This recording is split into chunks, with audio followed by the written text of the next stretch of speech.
જૂનાગઢ મહાનગરપાલિકા અને જિલ્લા વહીવટીતંત્રના સંયુક્ત ઉપક્રમે સ્વચ્છતા હી સેવા કાર્યક્રમનો સમાપન સમારોહ યોજાયો।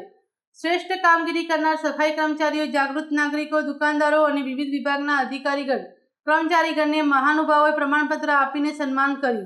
જૂનાગઢ મહાનગરપાલિકા તંત્ર અને જૂનાગઢ જિલ્લા વહીવટીતંત્રના સંયુક્ત ઉપક્રમે સ્વચ્છતા હી સેવા અભિયાન અંતર્ગત સન્માન સમારોહનું તારીખ 2-10-2025ના રોજ આયોજન કરવામાં આવ્યું હતું।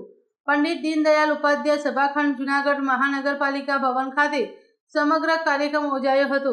આજરોજ 2 ઓક્ટોબર એટલે ગાંધી જયંતિના દિવસે જૂનાગઢ મહાનગર અને જૂનાગઢ જિલ્લા વહીવટી તંત્ર દ્વારા સ્વચ્છતા હી સેવા કાર્યક્રમના અંતર્ગત જે 15 દિવસ દરમિયાન જે 17 સપ્ટેમ્બરથી 2 ઓક્ટોબર સુધી જેઓએ સેવા પખવાડિયું ઉજવ્યું છે, એમ જૂનાગઢ જિલ્લા અને જૂનાગઢ મહાનગરમાં જે લોકો સેવાના પખવાડિયા સાથે સ્વચ્છતા સાથે જોડાયેલા છે એવા તમામ કર્મચારીઓને આજે એવોર્ડ આપીને એમનું સન્માન કરવામાં આવ્યું। જે અધિકારીઓએ પણ આમાં ભાગ લીધો છે, પદાધિકારીઓએ પણ ભાગ લીધો છે, અલગ અલગ સંસ્થાઓએ પણ આ સેવા પખવાડિયામાં સ્વચ્છતા જાળવીને જૂનાગઢ મહાનગરને અને જૂનાગઢને સ્વસ્થ રાખવા માટે ખૂબ કામ કર્યું છે અને આજના દિવસે એઓને એવોર્ડ અને સન્માનિત કરવામાં આવ્યા છે।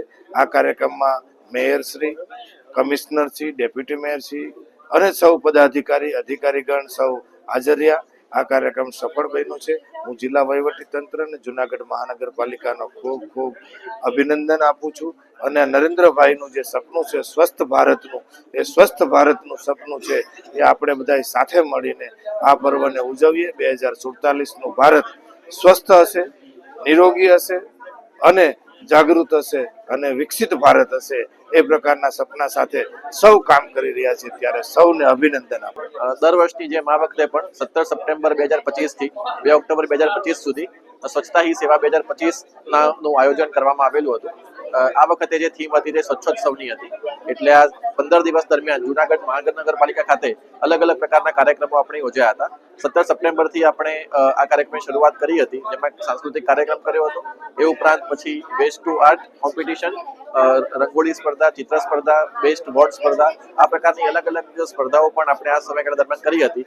તો આજે 2 ઓક્ટોબરના દિવસે આપણે આજે જે આ સ્પર્ધામાં ભાગ લીધા હતા તે તમામ સ્પર્ધકો, એમાં જે જીતેલા છે તે લોકો અને અમારા તમામ સફાઈ કામદારો અને તમામ જે આ વોર્ડના જે એસઆઈસ છે એ લોકોનું આજે સન્માન કરવામાં આવ્યું હતું।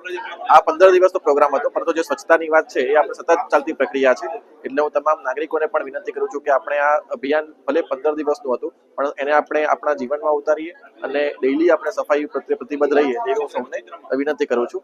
અને આપણું કામ જે છે આગળ પણ ચાલવાનું જ છે, પણ આજના દિવસે આપણે આજે સ્વચ્છોત્સવ અંતર્ગત એવોર્ડ સમારોહનું આયોજન જૂનાગઢ મહાનગરપાલિકા ખાતે કરવામાં આવેલું હતું। Bureau report Rameshbhai Rathod, Junagadh.